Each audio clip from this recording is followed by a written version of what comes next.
Rabbi sholli sholli wa yassir li amri wahlul 'uqdatam min lisani yafqahu qawli. Abdullah ibnu Mubarak bercerita kepada kita bahwa pada zaman dia melaksanakan ibadah haji, pada saat itu orang yang sedang melaksanakan ibadah haji itu mencapai 700.000 orang. Selesai dia melaksanakan tawaf, setelah dia tahallul dan lain sebagainya, dia sholat 2 rakaat dekat Hijr Ismail. Selesai dia sholat 2 rakaat, tiba-tiba dia tertidur. Di dalam tidurnya dia bermimpi ada 2 orang laki-laki berpakaian serba putih. Mereka bersama-sama bercakap-cakap. Tahun ini, dari sekian orang yang melaksanakan ibadah haji, tidak ada satupun yang hajinya mabrur. Kata satu orang dalam mimpi itu. Masa iya sih? Iya, cuma ada 1 orang yang mabrur. Cuma satu-satunya. Tapi sayang dia tidak pergi haji. Tiba-tiba Abdullah ibnu Mubarak terbangun. Dia sholat lagi karena khawatir itu adalah datangnya dari setan. Selesai sholat, dia tertidur lagi. Mimpi seperti itu lagi. Tahun ini yang pergi haji semuanya tidak ada yang mabrur. Hanya 1 orang saja yang mabrur. Ya, sampai setelah 3 kali, akhirnya Abdullah ibnu Mubarak mencari rombongan dari Damsyik. Dia tanya, adakah rombongan yang dari Anu? Ada yang bernama Anu, Sa'id bin Muhafah. Rombongan itu mengatakan, tidak ada, dia tidak pergi haji. Cuma ada orang yang bernama Sa'id bin Muhafah itu, dia tidak pergi haji. Kata Abdullah ibnu Mubarak, boleh nggak aku ikut dengan kalian ke kampung halaman kalian? Setelah dicari-cari, akhirnya begitu sampai di sana, dicari-cari ketemu seorang tukang sol yang sedang mengesol sepatu. Abdullah ibnu Mubarak mengucapkan, selamat Tuan. Tuan menjadi haji mabrur tahun ini. Dia kaget. Karena yang dihadapi adalah Abdullah ibnu Mubarak. Nggak mungkin seorang ulama sekelas Abdullah ibnu Mubarak akan berbohong kepada dia. Kata dia, Tuan jangan bercanda. Saya tidak pergi haji. Tapi Tuanlah yang menjadi tahun ini yang menjadi haji mabrur. Kenapa? Adakah hal yang istimewa terjadi pada diri Tuan? Dia pikir-pikir, ada mungkin ya. Peristiwa apa?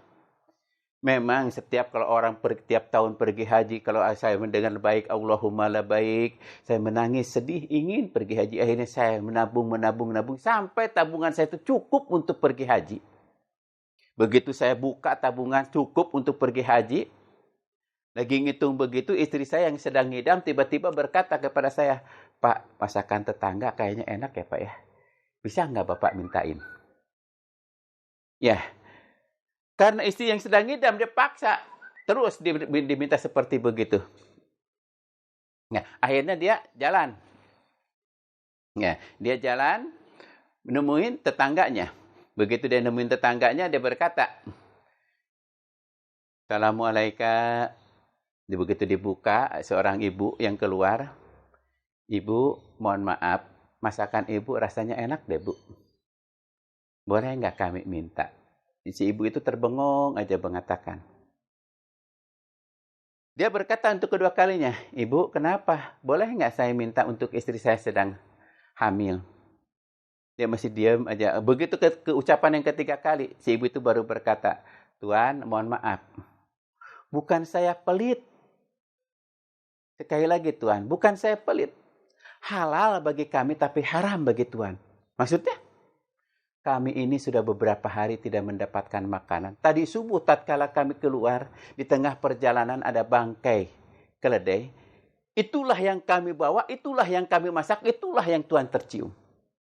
Jadi halal bagi kami tapi haram bagi Tuan. Itu Sa'id bin Muhafah. Dia langsung masuk ke dapur, dia tumpahkan, dia buang semua masakan itu. Dia merasa malu, ternyata tetangganya banyak yang kelaparan.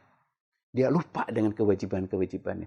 Dia pulang ke rumahnya, dia bawa makanan yang banyak, dia bawa tabungan, dia kasihkan kepada orang itu. Ibu, ini.